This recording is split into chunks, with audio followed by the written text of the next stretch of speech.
everybody. Welcome to this week's edition of the Mastermind Meeting. And we're going to begin today by letting you all know that we have a new regional organizer, and his name is Chris Walsh, and he is in the Hollowell and Augusta, Maine area.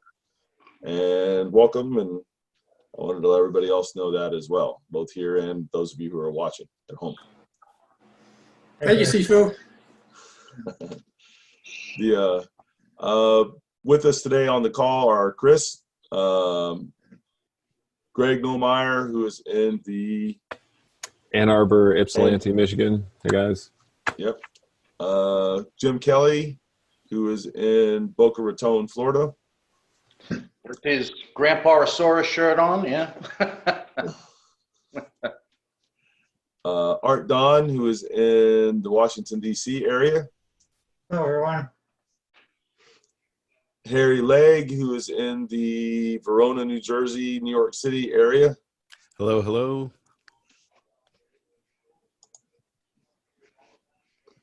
Forrest Obnamia, who is in the, what's the name of the town? I'm in Delaware and Columbus, Ohio. Hey, guys. Delaware and Columbus, Ohio. And Tyrone Talbot, Ty, who is in Colton, Inland Empire, Southern California. And Daniel Stringer, who is in the Paisley and greater, what area of Florida again? Well, we're in Paisley, but we're also DeLand, Orlando area. Hello. Cool. And did I miss anybody? Because the way it's scrolling across is a little. Well, I'm here as well. Oh, yeah. Okay, Matt, who is here in the Maryville, Tennessee, greater Knoxville area. Knoxville, Tennessee. Okay. And did I miss anybody else? Okay. Welcome, gentlemen. What I wanted to talk to everybody about today is that at this point, most of you are spending some time at home, either by yourself or with your wife and your children. And there's a lot of people stressing. I'm being told by one of our guys who is an officer that a lot of people are having mental health issues due to the stress and the just everything that's going on. Jim, would you care to talk to that for just a moment? To speak to that, I should say. You're on mute right now.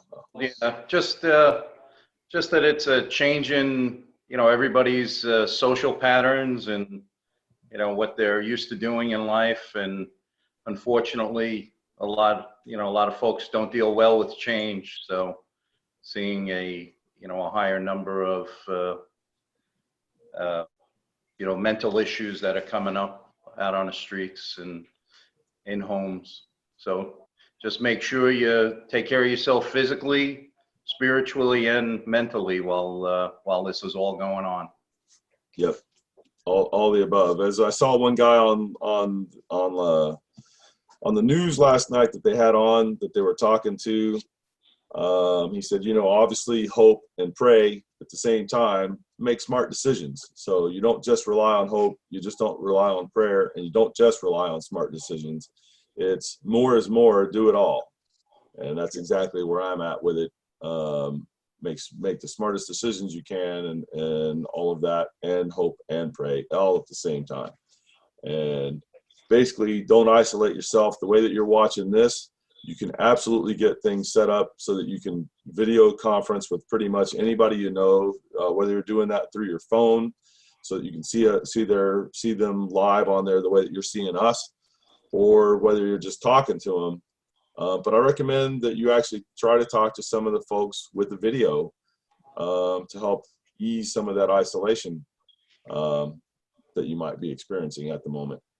Don't stress, just sit down, make a plan of action for how you're doing and what you're doing, and then act on that plan intelligently.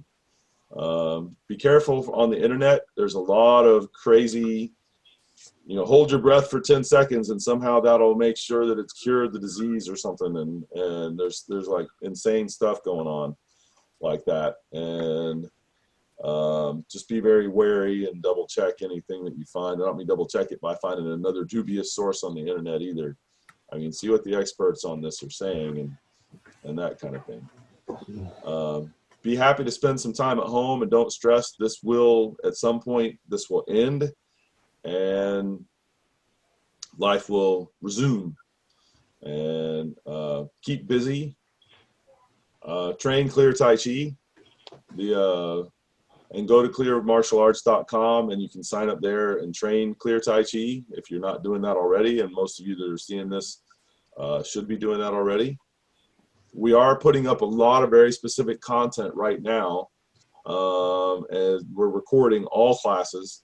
We're not doing any live ones other than the people that are there helping me record that are live. That you know, it's a very small group of us, not very many at all, like 3, and me being one of the 3. And we're posting them and that kind of a thing. And then of course, when we're doing the call today, other than the home here with the family, it's just me. And then Matt is here in my home office and that kind of thing. And we're all recording all the classes and posting them due to being sheltered in place and the social distancing and all of that. The current new content is mostly stuff that you can do by yourself. There is lots of content already on my sites for 2-person practice. So if you have a second person to practice with, and I am on occasion saying, hey, grab somebody long enough to see that this is what you're doing briefly, and that they don't have to have any knowledge to help you like that. But then most of it is by yourself, assuming that you may not have somebody there that you can actually do the practices with. If you have children at home, practice your material and get the kids to join in, carefully, obviously, depending on what it is. I showed one last night where I was like, okay, and then you can kind of get, have fun with the kids, but that's not, oops, did something or other to my children. Be careful, obviously.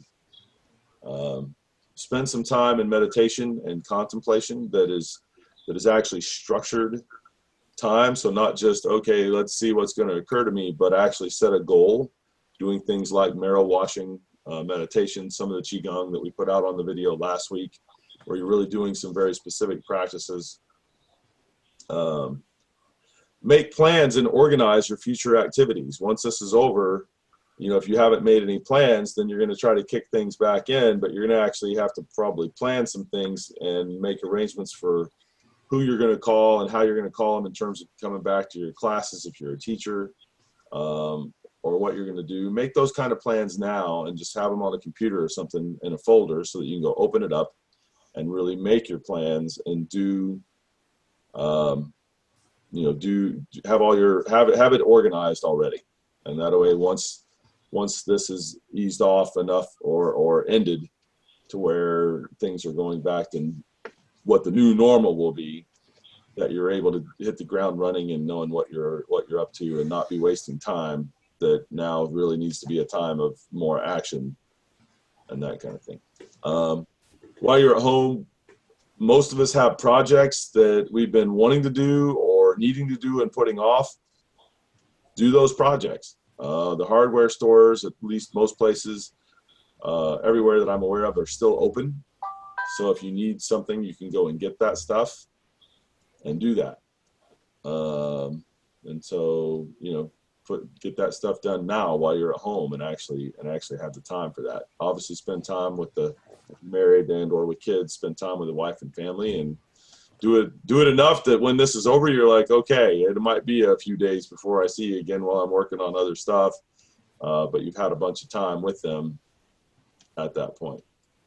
I do want to turn this over to the guys on the call and give each one of you some time. Is there anything you're doing or that you recommend people do that would be useful, or that you're finding useful or helpful, or that's a good use of your time while this is going on, that kind of thing?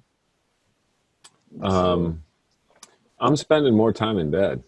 Do you not normally get a lot of sleep, or No. I mean that before I get up, I'm making sure that I'm choosing how I'm going to approach the day a little bit more than I used to. So I've got a couple of small kids, and it's amazing the amount of communication that working less requires, or work I'm still doing some video classes and setting that kind of stuff up. And so for me to, get out of bed and go get breakfast or whatever, I already need to kind of have done some meditation before I'm even out of bed.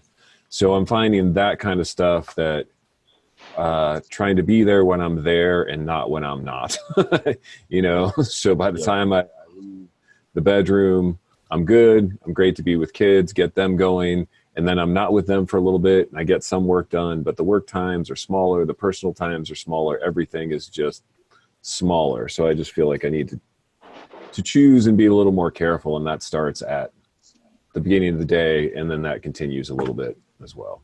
Yep. For while you guys are at home like that, and especially if you've got somebody else you can do it with, whether it be the children or wife or husband or whatever, depending. And I'm saying this more to you senior guys, work on your level 2, your intermediate curriculum stuff, and start going through that. And of course, there's plenty of stuff in there that's solo, as well as, it's probably basically about 1/3 solo and 2/3 hands-on, but that 1/3 solo is still quite a bit of material, and start studying up on that stuff so that you can take the individual module section tests and take that, and do that. So cool. Chris Walsh raised hand. Okay. I thought that was a good feature. It's nice. I'm gonna have to have somebody show me where that's at on here. So one of the things that I'm trying to do is I'm trying to stay consistent with the timing that I had previous to working from home. I don't want to lose that pattern in my life. So when this all goes back, I'm trying to reestablish patterns. So if I can maintain the times that I train with my students, and I continue that training, and then I maintain my time when I train, I do that as well, so that I can ease back in easy without having a big change on top of this change. And then also I'm looking at opportunity. Now, I used to have a 45-minute commute that I don't have anymore. And I have to admit, the first week I decided to get up an hour later and sleep in. So I feel good, really good now. But now I'm going to start getting back up at the same time. And now I have another hour of my day. And I think there's a lot of people in my community that also have that extra time. And I'm going to try and communicate with them and see if they're interested in doing the Zoom meeting Tai Chi training at maybe 5 a.m. or 6 a.m. before the day gets started, since I don't have to commute. A lot of people probably don't have it either. So that's what I'm looking at. Cool. Yeah. Daniel? Yeah, for me, the first one is limit, how much I'm looking at a screen, just because I think it sucks time away so quickly. Whether it's watching things or whatever you're looking at, it can just eat up the time. And when you have a lot of time, it's easy to waste your time that way. The second thing is, because my job, I work in a restaurant normally, I'm usually on my feet a lot. And so what I'm doing is I'll take, say, 4 hours. We're very fortunate. We have a large property here. And I'll say for like the next 4 hours, I have to just be walking or moving. I can't sit down because I don't want to build a habit of sitting and laying down all the time. And then probably more geared to what you were saying about the spiritual aspect of things. Now I haven't been able to do this every day, but it's been a goal, is to call 3 people I know and just like hear what they're going through or listen to what they're up to or what they're dealing with. And then just spend a little bit of time trying to encourage them to, do better or work on projects, or just try to encourage them a little bit, because people are dealing with depression. And as Jim said, people are being pretty isolated. And I found for myself, if I take the time to try to lift other people up, it helps me from not being depressed or frustrated or any of that kind of stuff. So, and I would recommend that when you're calling them, that if you can, try to video call them, so that there's a closer to a living interaction happening there, not just the voice. Yeah, well, I think that's a very good challenge. Yeah. Cool. Jim? I think one of the biggest things is like we had mentioned before, reaching out to people and talking to them. And I I've noticed over the last couple of weeks a very nice noticeable spike in students being more receptive to the to the healing aspects of the Tai Chi and the Qigong. And we've gone over a lot in class about the Wei energy field and trying to work on that and develop that to keep yourself healthy. And a lot of the the Qigong exercise, the electromagnetic, and just worked on a lot of that stuff to make yourself feel stronger, because they say being run down makes you very susceptible to getting sick. Yep. And stress makes you very susceptible to getting sick. So it's important, like I said, to just balance out the mental stuff and the stress, and try to have that little bit of physical defense also, that little bit of strength, and the idea that you're doing something to help yourself. Cool. Let's see here. Art?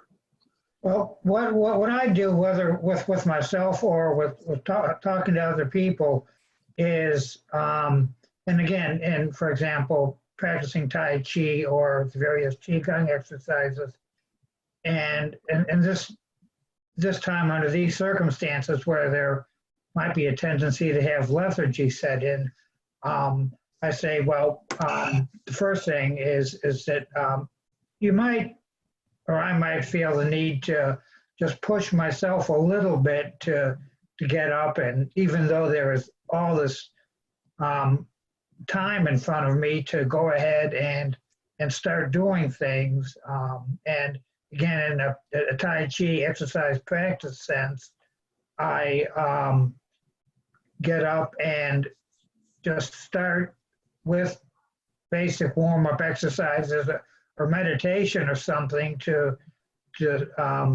ease into the exercise practice time. And once I do that, then things pretty much flow from one exercise to another one, to more meditation and doing some form. And even if I start a 20-minute form, I say, okay, I'm going to start this and go through it. And I just, after a while of going through and paying attention to it, and then also trying to sort of have a soft focus in my mind, so to speak, I'm going through, and then I realize that I'm on the last 5 minutes or so of the form, going through it well, and I feel as though I've spent this time very productively and going through the form and doing my exercises. So as I say, initially there might be a feel of a need to push just a little bit to get up, but then after that, everything flows.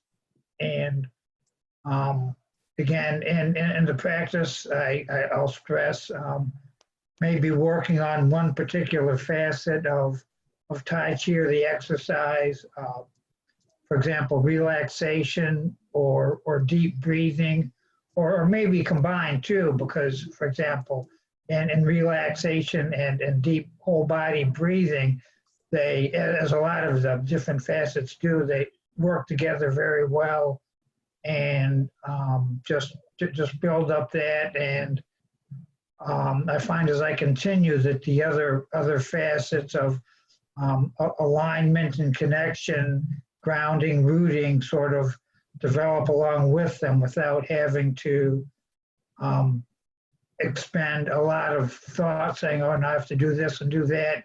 Everything just sort of comes together naturally. And so I find the time very well spent, and then I can go face the rest of the day for whatever. So I'm hearing you say structure and schedule some of your time, and that'll help you to get started. And then once you get started, you'll be into it. Right, yeah. Yeah. And now, a word from our sponsor. Is Qi real? The word Qi is the Chinese word for energy. And energy is everywhere, all around us. Physics says so. The question is not, does energy exist? Because of course energy exists. The real question is, what forms of energy can human beings tap into and use? My name is Richard Clear, and internal power is what I do. After over 40 years of continuous study and research, I created a one-of-a-kind online program that my students are raving about. In it, I revealed the secrets of effortless internal power. The program has had so much success, I decided to take it to the public. In fact, the results are so powerful that I put a money-back guarantee on it. Find out more about this incredible program at internalpowerkeys.com. Chris, I saw you did the raise your hand thing. You're gonna have to teach. Somebody's gonna have to teach me where that's at. Anyways, go ahead. Well, another thing that I've been doing, and it isn't really a martial art thing, but since my employer has moved all of our employees to work from home, I have about 10 employees that report to me that I'm trying to stay connected with them to keep their mind in the right place because they're going through the same thing that everyone else is going through, and they're also at home now in these makeshift work environments. I'm sitting at my dining room table actually because my wife is in the office because she's worked from home, so she's using the office. And if you don't have a good work environment, you don't have a good ergonomic setup, you're really going to have a lot of additional pain and stress, and you may not be aware of it when you're focused on doing your job until later in the day when you realize you didn't support your arms because you don't have arms on your chair because it's a kitchen chair.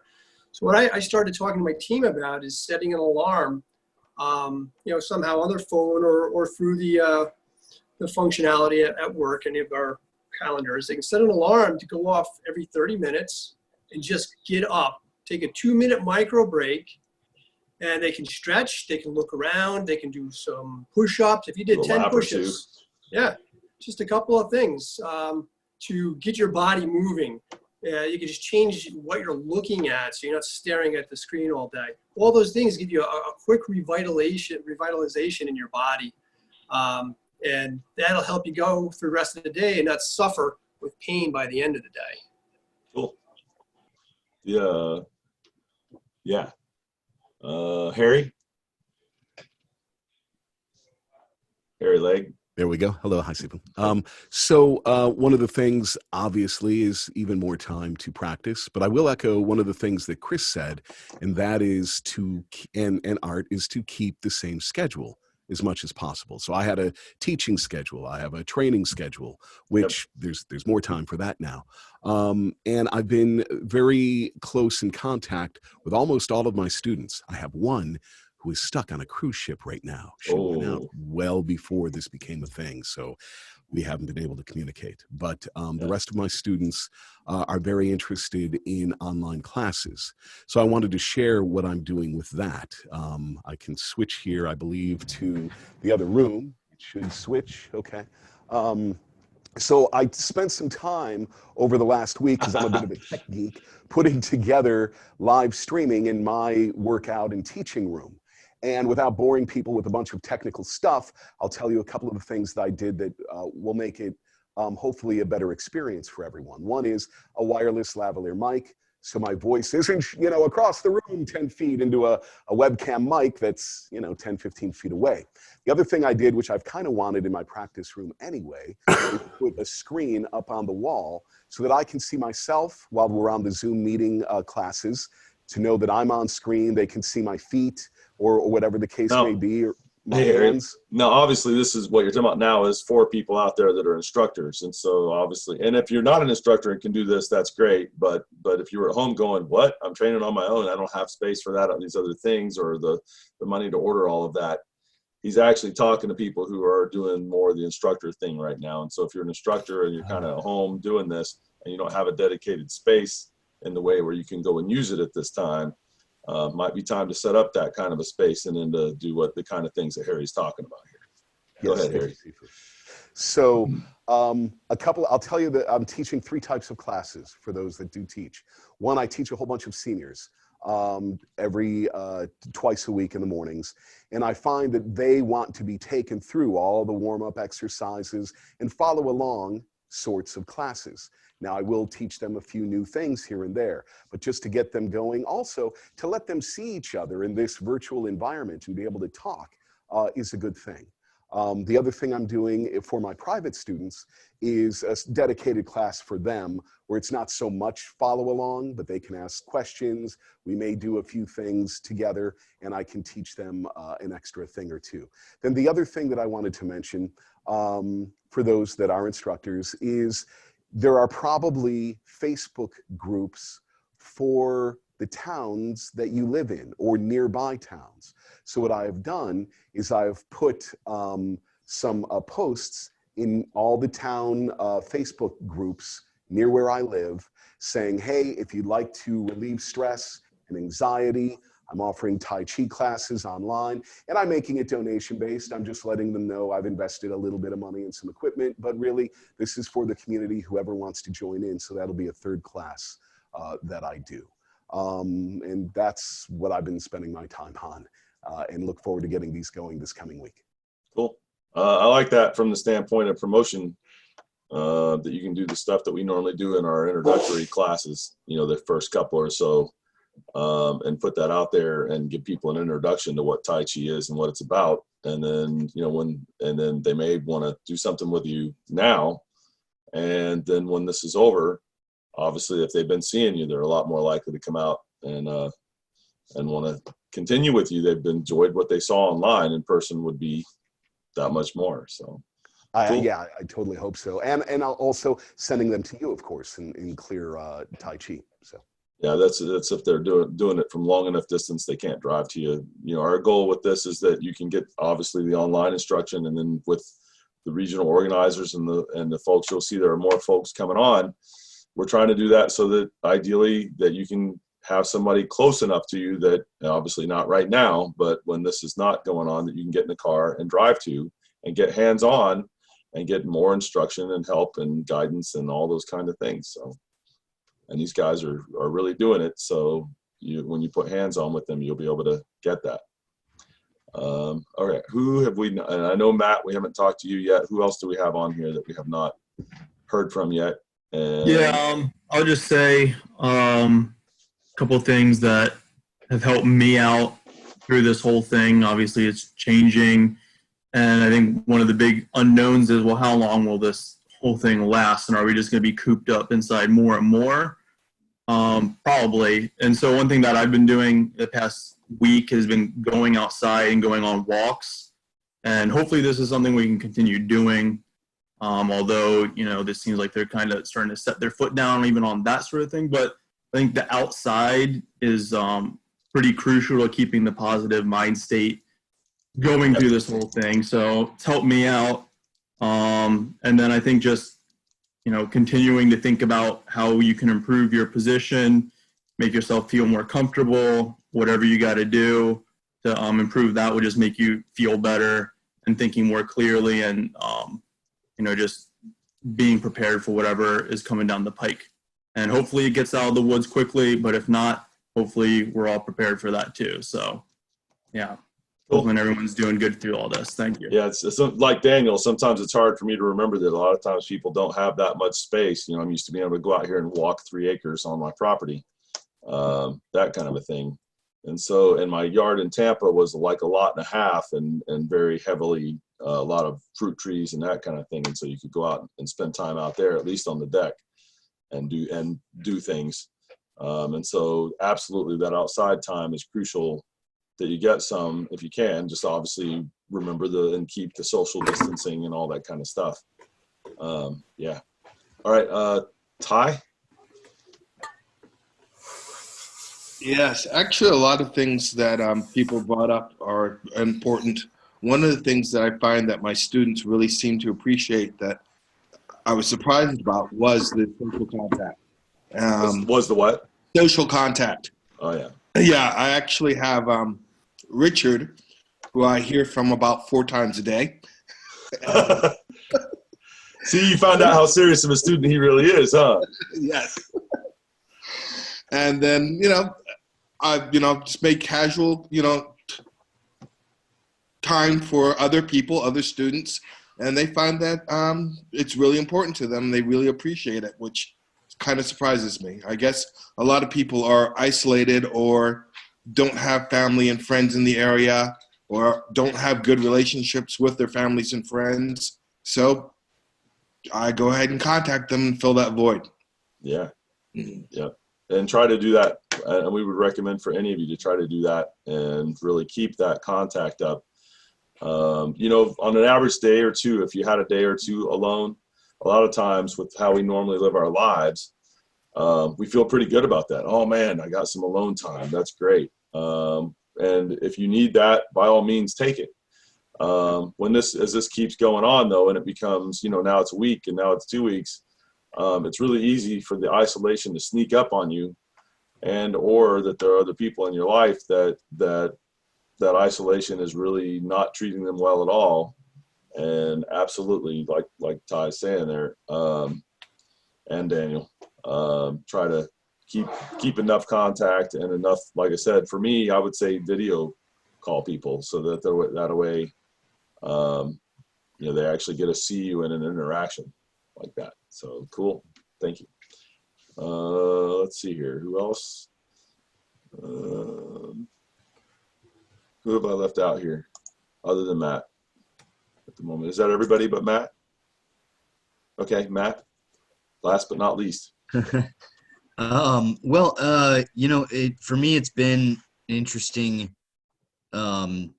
situation as it develops. I was out in LA with Tai when things were kind of starting to take hold out there. And then when we came back, there was a scare that maybe I had the coronavirus, and it turned out that I didn't, but I kind of had to be self-quarantined. So I've already had the alone time thing and much more than my fill of it. Thank you very much. And then, you know, coming out of that, having the rest of the country now ramping up and, you know, and I'm still vulnerable, you know, trying to do just the smartest things that we can. I guess the main thing that I've done so far is I've really tried to just get a much more realistic picture of what the virus is, what kind of trajectory it's on, what we can realistically do about it, how to give ourselves every possible advantage to not get it in the first place, and to you know, mitigate the symptoms as much as possible if we do get it. And I've just really tried to sort of wrap my head around what it is and how the smartest way to deal with it is, so that I can, as much as possible, incorporate that information into my, you know, my life and what I kind of still have to do. You know, I just because this virus is out there doesn't mean that I've got, you know, all this free time on my hands. It's just that I have to find smarter ways to manage what I have to take care of, and, you know, do that in the best ways possible, so that I can, you know, not get the bug. And so that's kind of mainly what I've done, is just tried to stay on top of, you know, what, you know, just kind of simple stuff, how to make sure that, you know, I'm always washing my hands at the right times and appropriate times. And if I do have to go to the store, to, you know, maintain that social distancing, even when a lot of other people around me are not as concerned about that, and, you know, not paying attention to how close they are to people and that kind of stuff. Well, and for the store, make sure that you're doing your hands before you touch anything, and then when you come out, because people are touching and looking at something and putting it back down and breathing on stuff and everything else, make sure you're washing your hands again, you know, with or disinfecting coming out of there. Yeah, and soap and water is, you know, the best thing. Alcohol over 60% concentration by volume is, it will kill this type of virus normally. And, you know, those kinds of things. And so I'm just aware of that, and I've done what I can to prepare for it, and I continue to do smart things. And so, you know, now if we all end up having to be, you know, shut inside for the next 2 weeks, I at least have my food and stuff like that taken care of. You know, I know kind of what I need to do to be ready for that. I'm not super excited about that possibility, but, you know, I've got I am blessed with enough space to get outside and do stuff. On the property there, the owner likes to garden, and I do as well, and so that's going to take care of some physical activity for me. And then obviously I've got tons of training to do. I'm like way behind on where I want to be personally, and so I've got plenty of work in that department. And then in terms of my job, I've always been doing stuff online and sitting in front of a computer. And so I've already had to figure out how to deal with all that kind of stuff. So it's really didn't impact that part of my life, fortunately for me. And so I really already kind of got a routine built around this. And like I said, it's just figuring out the smartest ways to manage my time in the wake of the epidemic. But other than that, it's been pretty par for the course for me. Yeah. Let me say this to everybody, both of you guys on the call and then those at home right now. It is my hope that this thing would be over in like 2 weeks. What the senior experts are saying about this is that based on population and percentages and the growth rate and how much of the population is infected now versus how much of the population is left and the way that the virus acts and all that stuff, they're saying this could be 10 weeks before we're out of this. So what we're talking to you about on this call today, and if you took it kind of as a, well, okay, go back through and watch it again, because if it's 10 weeks, if you want to keep your sanity, you're going to want to need and do a lot of the different kinds of things that we're talking about and structure yourself and really figure out how to make this a way of life for the time being. Because in weeks 1, 2, 3, it'll feel more like a vacation. Somewhere around week 3, 4, 5, it's going to quit doing that. And your sanity and your peace of mind and your how you're going about things and doing things is going to be very dependent on what kinds of actions you take and how you take them. If it goes like that, and every indication is that it is going to go like that,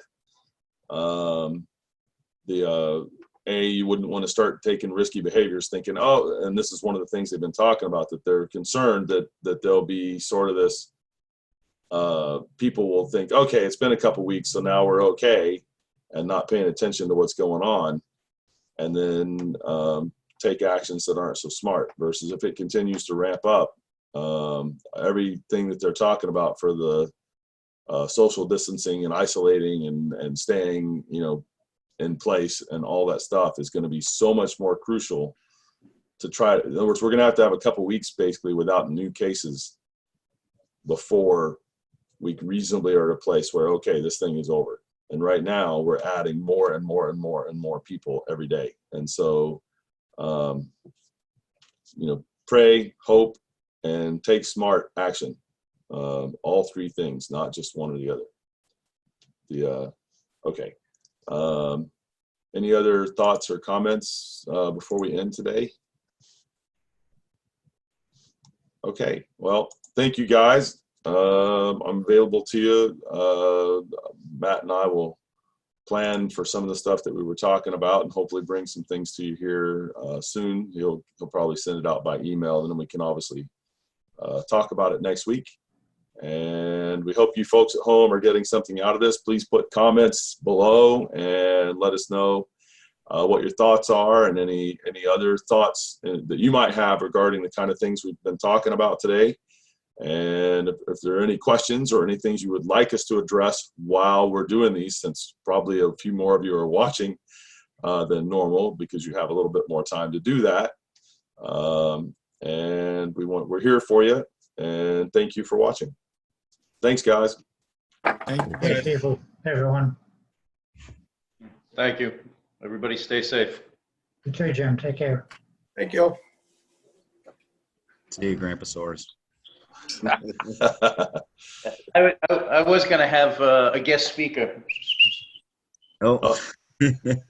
Oh, yeah. You got to show everybody this little miniature killer dog you got. Hello. Hello. Oh, yeah. Let's see. You gotta have a service dog too. That's it. Will she bark at me if she sees me up close? No, she's like, whatever. Just looking around. Yeah. All right, great. All right, Take guys. care of yourself, and we'll see you soon. All right. Bye. And now, a word from our sponsor. For those of you who are interested in internal power and want a reliable place to start, and for anyone who wants to experience internal power for themselves, go to internalpowerguide.com. I built a crash course in hands-on internal power. The practical guide to internal power is a work at your own pace online program. It is the course I use to get students from 0 to 60 as quickly as possible, and it is totally free. So sign up at internalpowerguide.com now and get started right away. That's internalpowerguide.com.